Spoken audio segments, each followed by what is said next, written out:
जय माता दी दोस्तों। उम्मीद करता हूँ आप सब बहुत अच्छे होंगे। कल हमने एज पर फंक्शन जो पार्ट्स थे, जो काइंड्स थे सेंटेंसेस के, वो हमने कंप्लीट करे। And you all know as per function we have 5 kinds of sentences and that is and that are assertive, interrogative, imperative, exclamative, adaptative। और आज इसके आगे हम चलते हैं, बात करेंगे कुछ चीजों पर। आज मैं चर्चा करना चाहूंगा। As per structure, we have 3 kinds of sentences: simple, compound, and complex. Clear? लेकिन as per structure, जो 3 types of sentences हैं हमारे पास, उनको डिस्कस करने से पहले मैं समझता हूं कि हमको क्लॉज को समझ लेना चाहिए बहुत अच्छे से। रीजन ये है कि जब आप सिंपल, कंपाउंड और कॉम्प्लेक्स सेंटेंसेस पढ़ेंगे तो वहां पर क्लॉजेज आएंगी और बार बार ये कहा जाएगा कि ये सबऑर्डिनेट क्लॉज है, ये कोऑर्डिनेट क्लॉज है, राइट। तो वहां पर आपको थोड़ी सी दिक्कत का सामना करना पड़ सकता है। इसलिए फर्स्ट ऑफ ऑल आज की जो क्लास होगी वो होगी क्लॉज पे। तो आइए हम क्लॉज को समझते हैं।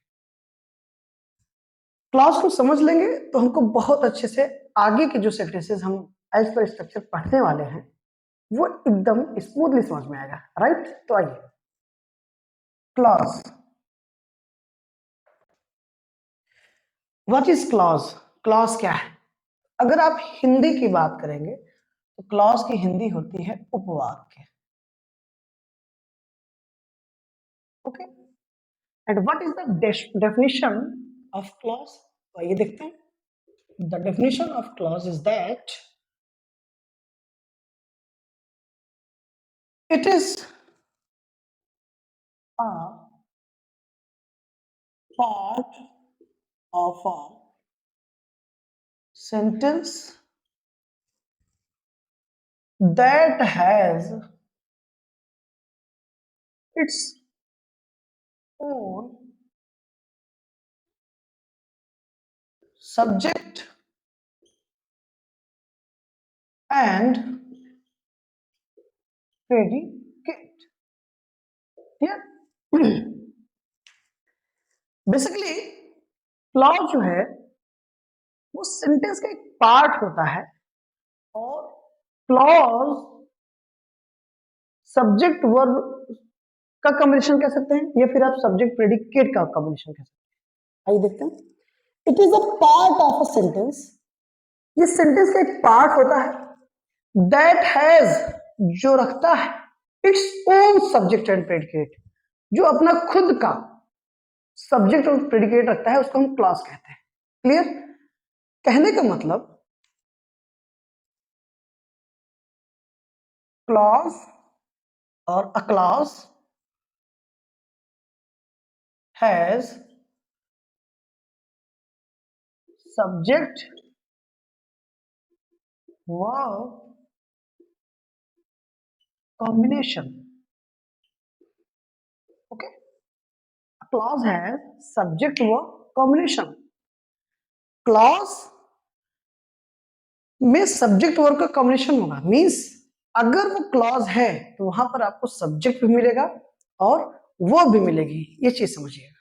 तो इन दो चीजों से आपको एकदम क्लियर आइडिया लग पा रहा होगा कि क्लॉज क्या चीज है। मैं फिर से समझा दे रहा हूं आपको, फिर से बता दे रहा हूं।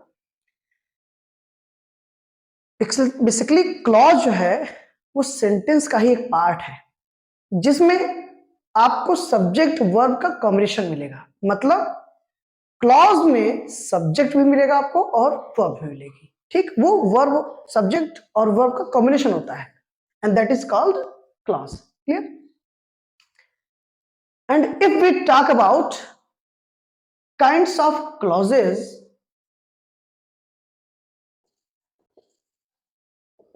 Kinds kinds of clauses means clauses के प्रकार। अगर हम क्लॉजेस के प्रकार की बात करें, we have 3 clauses actually.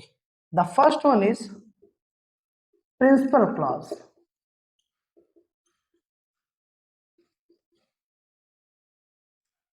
इसी प्रिंसिपल क्लॉज को हम आप मेन क्लॉज भी कहते हैं। और इसी को इंडिपेंडेंट क्लॉज भी कहा जाता है।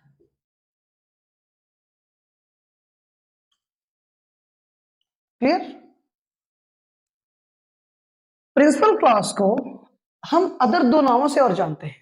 प्रिंसिपल क्लॉज को ही मेन क्लॉज कहा जाता है और इंडिपेंडेंट क्लॉज भी कहा जाता है। Clear? And the second one is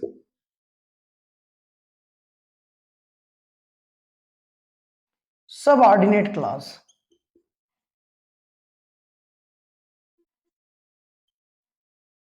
subordinate clause का दूसरा नाम डिपेंडेंट क्लॉज होता है। Clear? Dependent clause. Subordinate clause का दूसरा नाम क्या हुआ? Dependent clause. Clear? And the third one is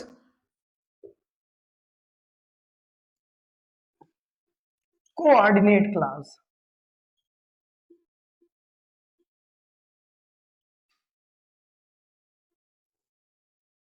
coordinate clause.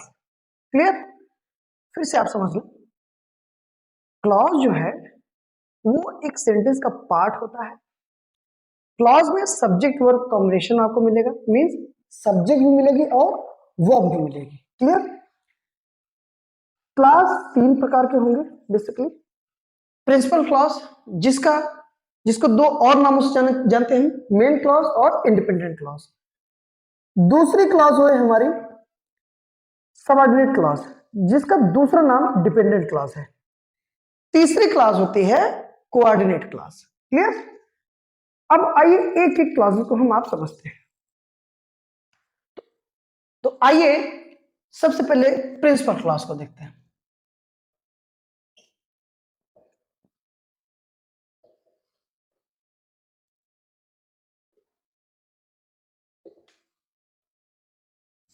Clear? देखिए,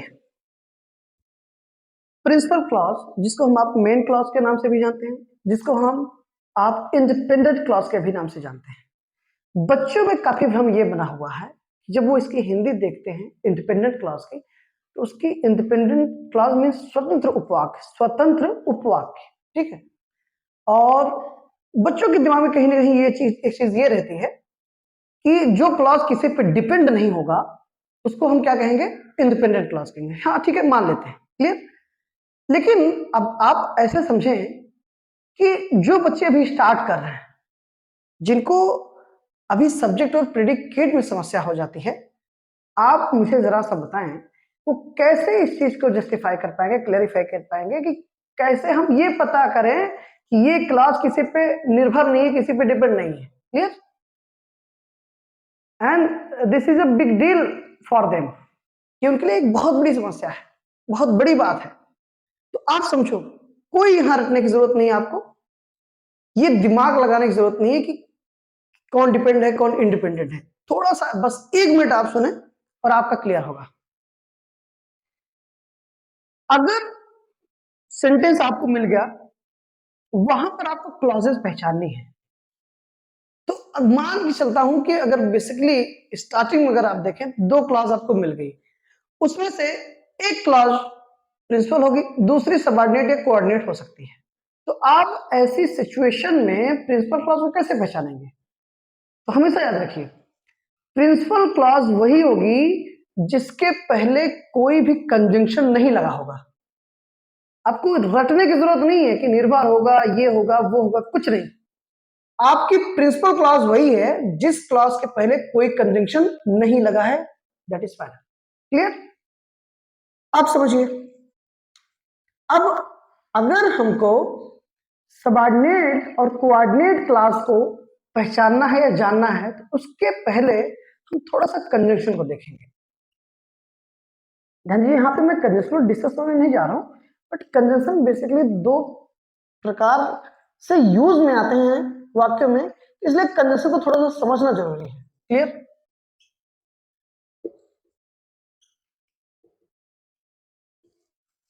अगर हम आप कंजंक्शन के बारे में बात करें, तो कंजंक्शन बेसिकली क्या करता है? Conjunction is a word which joins words, phrases, sentences, clauses. Clear? जो दो या दो से ज्यादा शब्दों को, फ्रेजेस को, क्लॉजेस को आपस में जोड़ता है। कहने का मतलब ये कनेक्टिव वर्ड होता है, राइट। क्या है ये? कनेक्टिव वर्ड है, जो कि क्या करेगा? जोड़ेगा, ज्वाइन करेगा। क्लियर है? फ्रेजेस को ज्वाइन कर सकता है, कंबाइन कर सकता है, वर्ड्स को कर सकता है, सेंटेंसेस को कर सकता है, क्लॉजेस को कर सकता है। क्लियर? अब कंजंक्शन में बेसिकली दो तरीके के कंजंक्शन को हमको देखने हैं, टारगेट करने हैं। पहला, कोऑर्डिनेट कंजंक्शन। क्लियर? ध्यान दीजिए, अभी हम कंजंक्शन को टारगेट नहीं करें, बस अभी हमको क्लॉज समझ में आ जाए, इस वजह से उतना हमको कंजंक्शन समझ लेना है जो हमारी मदद कर दे क्लास समझने में। बाकी कंजंक्शन एक बड़ा पार्ट है, उसको हम आप बहुत डिटेल में एनालाइज करेंगे, उसके लिए आप बिल्कुल बेफिक्र रहें। यहाँ पर बस हमको कंजंक्शन को उतना समझ लेना है जिससे वो हेल्प कर दे क्लास को समझने में, राइट। तो एक हो गया कोऑर्डिनेट कंजंक्शन, और दूसरा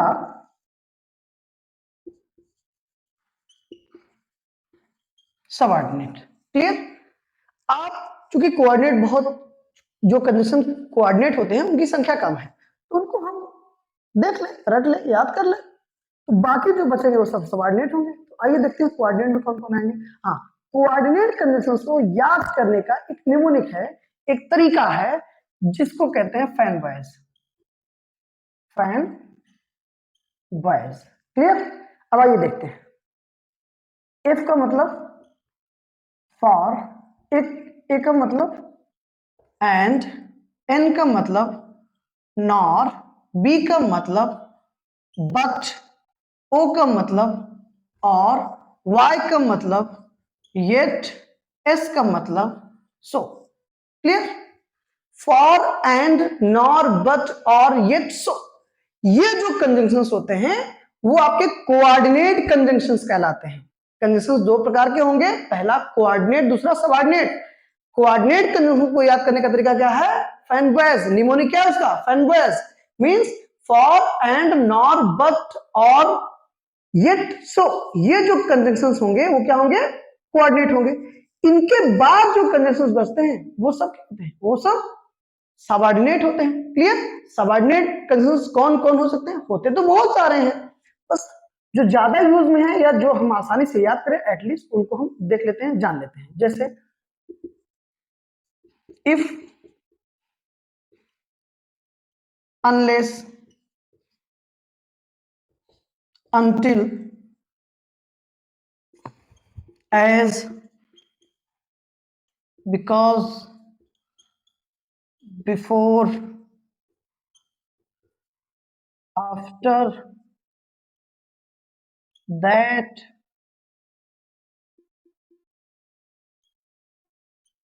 though,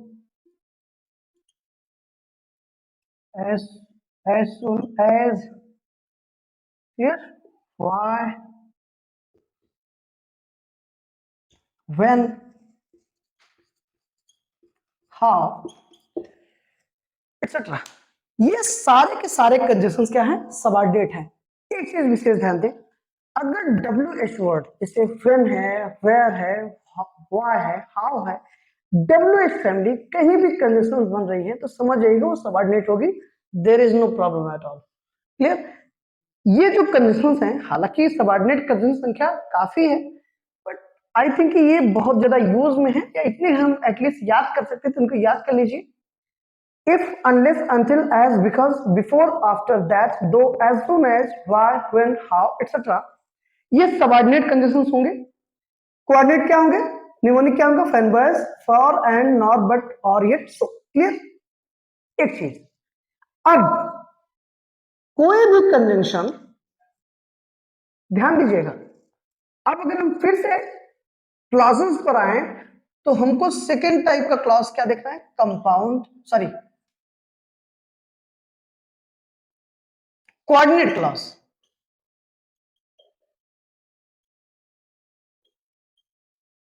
क्या? Coordinate clause. And the third one is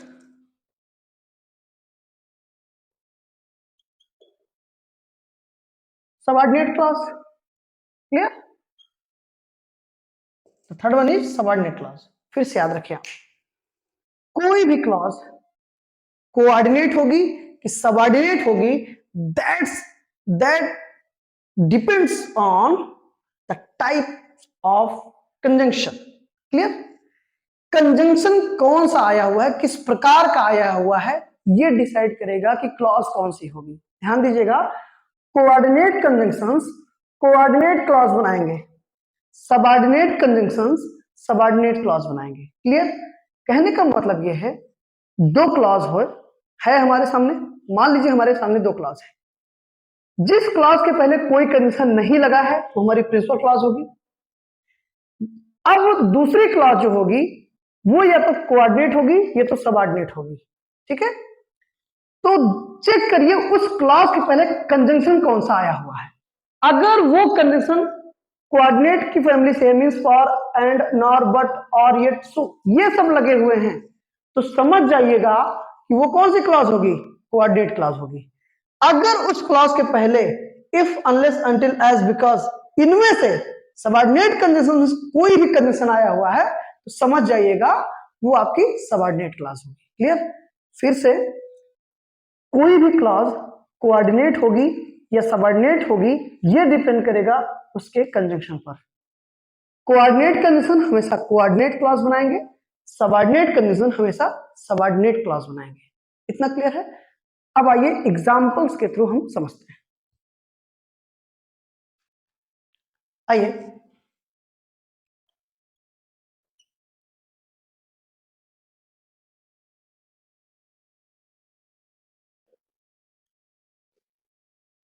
Sarla invited Sarita but Sarita declined her invitation. Clear? आइए पहले इसको समझ लेते हैं। कंजंक्शन कौन है? बट। ये हमारा कौन सा कंजंक्शन हो गया? Coordinate conjunction. आइए, सब्जेक्ट वर्ब। क्लियर?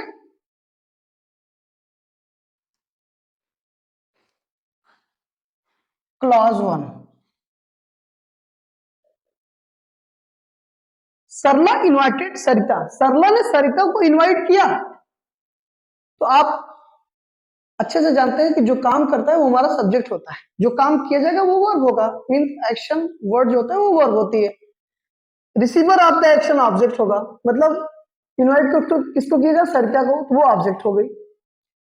अभी अभी आपने देखा डेफिनेशन क्लॉज की कि क्लॉज बेसिकली सेंटेंस का एक पार्ट होता है जिसमें आपको सब्जेक्ट वर्ब कॉम्बिनेशन मिलेगा। मींस क्लॉज में सब्जेक्ट भी मिलेगी और वर्ब भी मिलेगी। तो अगर आप देखें तो सरला इन्वर्टेड सरिता ये क्लॉज है, बीच में कंजंक्शन आ गया जोड़ने के लिए। दूसरा,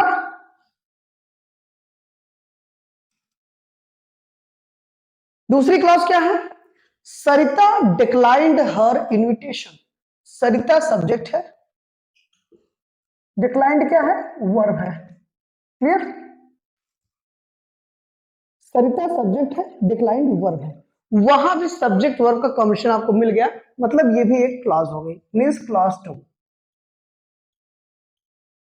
क्लियर? अब देखिएगा, अभी अभी मैंने आपसे कहा, अब अगर आपको पहचानना हो कि प्रिंसिपल क्लॉज कौन सी है, सबऑर्डिनेट क्लॉज कौन सी है, कोऑर्डिनेट क्लॉज कौन सी है, तो ध्यान दीजिए, मैंने आपसे कहा था कि जिस क्लॉज के पहले कोई भी कंजंक्शन नहीं लगा होगा, मतलब न तो सबऑर्डिनेट कंजंक्शन होगा न तो कोऑर्डिनेट कंजंक्शन होगा, वही हमारी प्रिंसिपल क्लॉज होगी। आप देखिए क्लॉज नंबर में, सरला इन्वर्टेड सरिता, ये पहली क्लॉज है। क्या इसके पहले कोई कंडीशन आया? नहीं आया, तो ये हमारी कौन सी क्लॉज हो गई? Principal clause.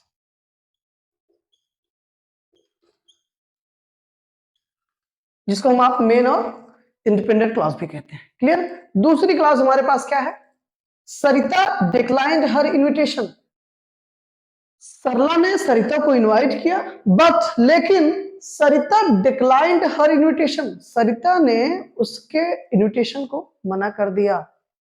अब देखिए दूसरी क्लॉज हमारी कौन सी है, सरिता डिक्लाइंड हर इनविटेशन। आप चेक करिए क्या इसके पहले किसी भी प्रकार का कोई कंडीशन आया है, जी हाँ बिल्कुल आया है, बट एक कंडीशन है, इसका अगर आप टाइप चेक करेंगे तो ये फैन वेज जो निमोनिक आपको बताया था उसमें देखिए FANBOYS था, बी मींस बट, ये कौन सा कंडीशन है, कोऑर्डिनेट है। कौन सा कंडीशन है, कोऑर्डिनेट। क्लियर। और कोऑर्डिनेट कंडीशन हमेशा कौन सी क्लॉज बनाएगी, कोऑर्डिनेट क्लॉज बनाएगी। तो ये जो क्लॉज थी सरिता डिक्लाइंड हर इनविटेशन, कौन सी क्लॉज हो गई, कोऑर्डिनेट क्लॉज हो गई। कौन सी क्लॉज हो गई, कोऑर्डिनेट क्लॉज हो गई। क्लियर। आपको प्रिंसिपल क्लॉज क्लियर हुआ, आपको कोऑर्डिनेट क्लॉज क्लियर हुआ। ठीक ऐसे ही बट की जगह एंड आ जाए, और आ जाए, नॉर आ जाए, फॉर आ जाए, तो समझ लीजिएगा वो क्लॉज कोऑर्डिनेट होगी। क्लियर। और जिस क्लॉज के पहले कोई कंजंक्शन नहीं लगा होगा वही हमारी प्रिंसिपल क्लॉज होगी। प्लीज रटना छोड़ दीजिए, बंद कर दीजिए। आप चीजों को रट के, चीजों को मगफ करके, अगर आप एक ऐसी लैंग्वेज को टारगेट करना चाहते हैं कि जिसका एरिया बहुत वाइड है, तो आप बहुत बड़ी गलती कर रहे हैं।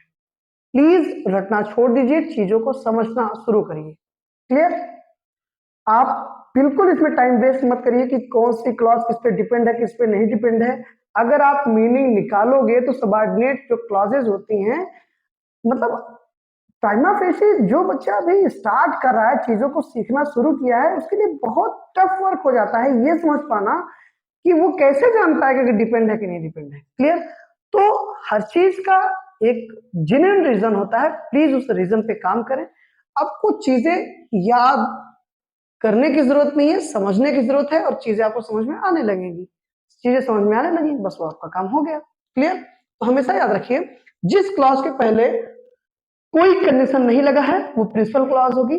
दूसरी क्लॉज डिपेंड करेगी कि किस टाइप का कंडीशन आया है। कंडीशन बेसिकली दो टाइप के होंगे, एक कोऑर्डिनेट, दूसरा subordinate.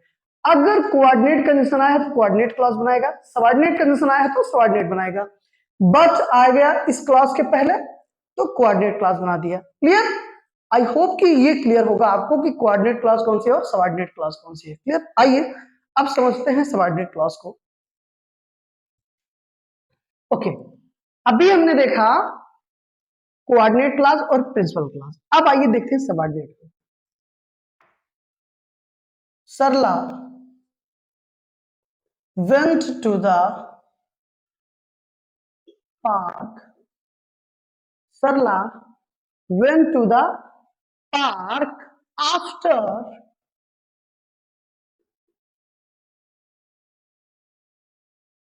she had done her work. Clear. Sentence है आपका, Sarla went to the park, Sarla park गई, after she had done her work, अपना काम खत्म करने के बाद, अपना काम समाप्त करने के बाद सरला कहां गई, पार्क गई। क्लियर। सबसे पहले आप कंजंक्शन को फाइंड आउट कर लीजिए। तो यहां पर एक कंजंक्शन आपको दिखाई दे रहा होगा आफ्टर, क्योंकि हमारा क्या है, कंजंक्शन है। क्लियर। कंजंक्शन हमने फाइंड आउट कर लिया। अब दोनों क्लॉजेस डिफरेंशिएट हो जाएंगे, मींस अब पता चल जाएगा कि पहली क्लॉज कौन सी है और दूसरी क्लॉज कौन सी है। आइए देखते हैं। सब्जेक्ट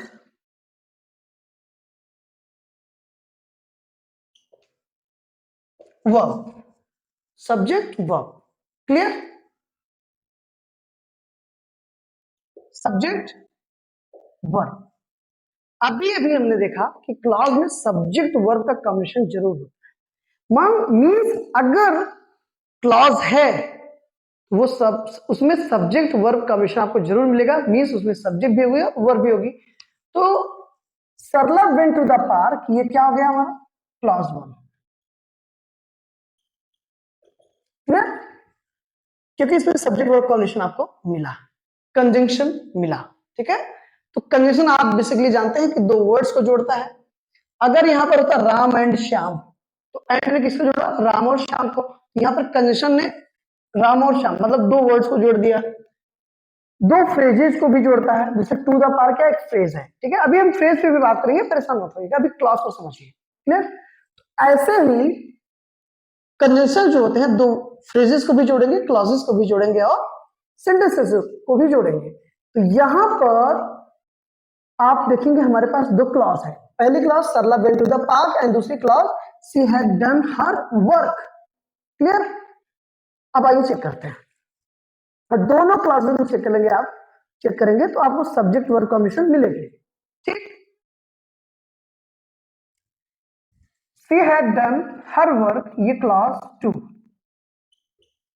ठीक। अब आइए देखिए क्लॉज 1 में आप चेक करिए, सरला वेंट टू द पार्क के पहले क्या कोई कंडीशन आया है? तो नहीं आया है। ये हमारी कौन सी क्लास होगी? Yes right, principal class. कौन सी क्लास होगी? Principal class, clear. She had done her work दूसरी क्लास है। इस क्लास को पहले चेक करिए कोई कंडीशन आया क्या? तो जी हाँ बिल्कुल आया है। कौन सा आया है? आफ्टर आया हुआ है। कौन सा क्लास है आफ्टर? सॉरी, कौन सा कंडीशन है after? Before, after, unless, until, as, because, that, where, how, कौन से कंडीशन होते हैं? Yes, subordinate.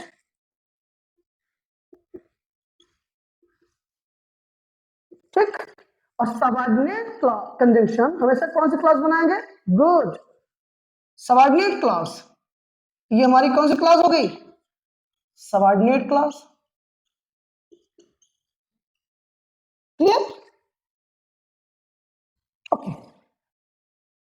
अभी आपने देखा कि जिस क्लास के पहले कोई कंडीशन नहीं होता है वो हमारी प्रिंसिपल क्लास होती है।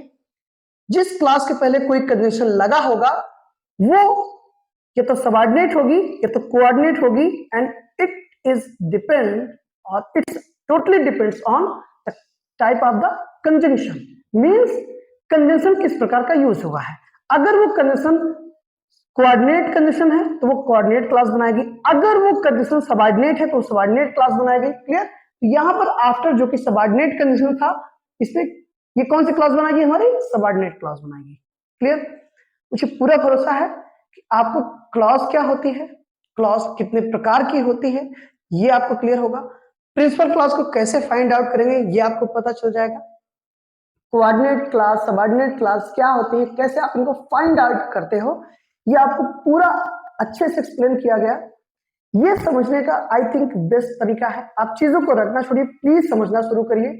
फिर भी अगर मुझसे कुछ छूट गया है या फिर भी आपको लगता है कि मुझे आगे और कुछ एक्सप्लेन करना चाहिए, तो प्लीज आपको जो भी आपकी क्वेरीज हैं, जो भी आपके क्वेश्चंस हैं, प्लीज आप मुझे कमेंट्स करिए और मैं उस पर आगे फर्दर बात करूंगा, ठीक है। आगे डेली ये सीरीज आपके लिए चल रही है और निरंतर चलती रहेगी। आप please stay connected, and if you have any kind of problem please feel free to message me और contact me, clear, without any hesitation. आप कमेंट्स कर सकते हो, आपके सारे जो क्वेरीज हैं, क्वेश्चंस हैं, उस पर बात की जाएगी, उस पर वीडियोस के थ्रू आपको क्लैरिफिकेशन दिया जाएगा, उस चीज को जस्टिफाई किया जाएगा एकदम अच्छे से अच्छे तरीके के साथ, एक बेहतर अप्रोच के साथ। Till that, thank you so much, thank you.